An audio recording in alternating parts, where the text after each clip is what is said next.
Vi ste uz SBS na Srpskom. Na 6. mediteranskoj gemološkoj i juvelirskoj konferenciji, koja je nedavno održana u Solunu, učestvovalo je 12 svetskih eksperata i to iz Srbije, Australije, Amerike, Kanade i Rusije. Ovakve konferencije se organizuju kako bi se okupili stručnjaci celog sveta i posredstvom radionica i predavanja dodatno se informisali da lakše i praktičnije primene znanja u prepoznavanju dragog kamenja kao i procenjivanja njihove vrednosti. Posle konferencije u Solunu, gemolozi su posetili Srbiju, tačnije kompaniju Rudnik, konkretno Rudnik i flotaciju Rudnik, ali i neka druga mesta u Šumadiji. Oni su se bliže upoznali sa procesima obrade rude, ali i samom planinom Rudnik. Jedan deo naučnika koji istražuje drago kamenje imao je priliku da za svoju kolekciju minerala sam pronađe kristale kvarca na ovoj planini i ponese ih kao uspomenu, ali i kao lep dekorativni predmet koji je priroda stvarala milionima godina.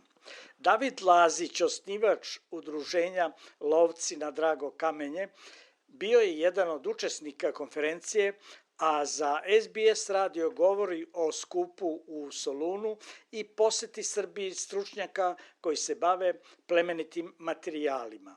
Gospodine Laziću, vi ste osnivač udruženja Gem Hunter Srbija, odnosno Lovci na drago kamenje. Molim vas da slušalcima u Australiji objasnite kakvo je to udruženje, čime se bavi. Dobar dan. Verujem da su vaši slušalci u Australiji već upoznati sa našom organizacijom, da kažem neformalnim udruženjem Gem Hunter Srbija.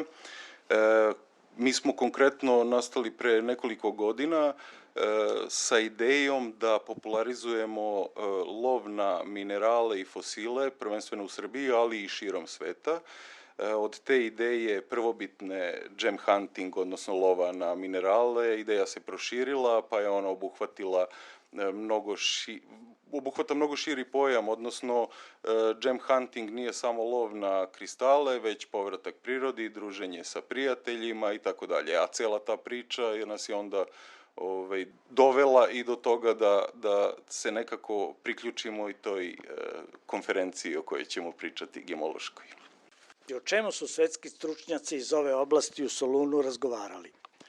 Da, ovo je bila 6. po redu konferencija posle 2 godine pauze zbog situacije sa pandemijom u svetu i ona je, moram da kažem, na mišiće održana ove godine, prosto zato što smo želeli da održimo neki kontinuitet kakav takav, pa smo uspeli nekako da organizujemo ljude i na kraju se ispostavilo da smo praktično sve kontinente pokrili, pa smo imali goste iz Australije, Amerike, iz Rusije, Nemačke, Švajcarske i tako dalje.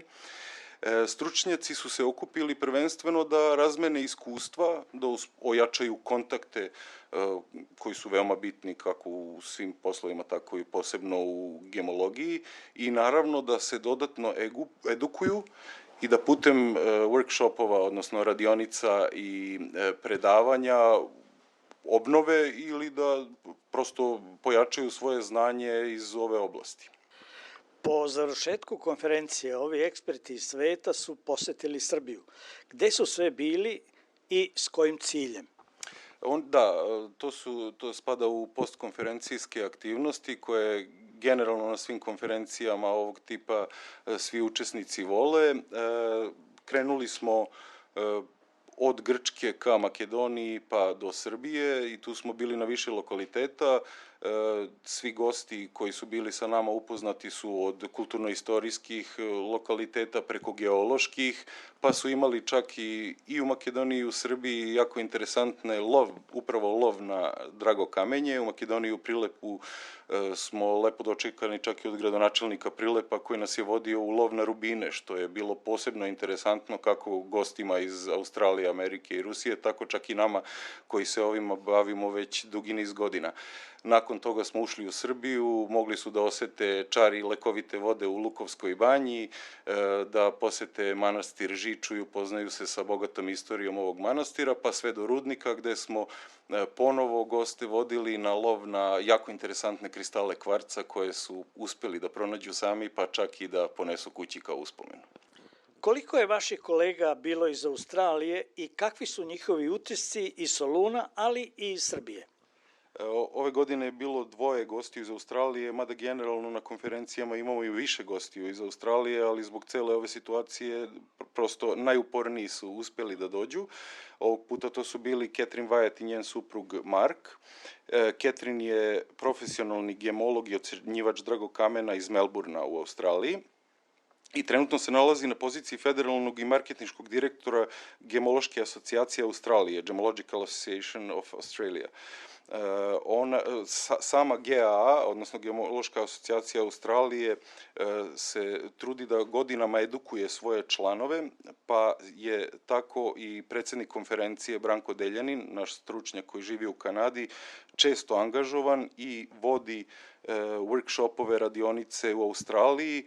Do sada je u posljednjih 20 godina bio u svim većim gradovima Australije više puta i edukovao veliki broj gemologa u Australiji. Sljedeća 7. međunarodna mediteranska gemološka i juvelirska konferencija se planira za 2024. godinu i po onome što do sada smo mogli da zaključimo, najvjerojatnije će biti održana u Sloveniji i Italiji. A koliko vaših kolega će biti iz Srbije? Trebalo bi da bude mnogo veći broj generalno i iz sveta i iz Srbije. Već smo uspostavili kontakte sa ekspertima u Italiji i Sloveniji i na tome će se raditi sljedećih 1.5 godina, tako da verujemo da će se situacija u svetu stabilizovati te da će ljudi moći mnogo lakše da dođu na konferenciju. Hvala. Iz Beograda za SBS radio Hranislav Nikolić. Želite da čujete još priča poput ove? Slušajte nas na Apple Podcast, Google Podcast, Spotify ili odakle god slušate podcast.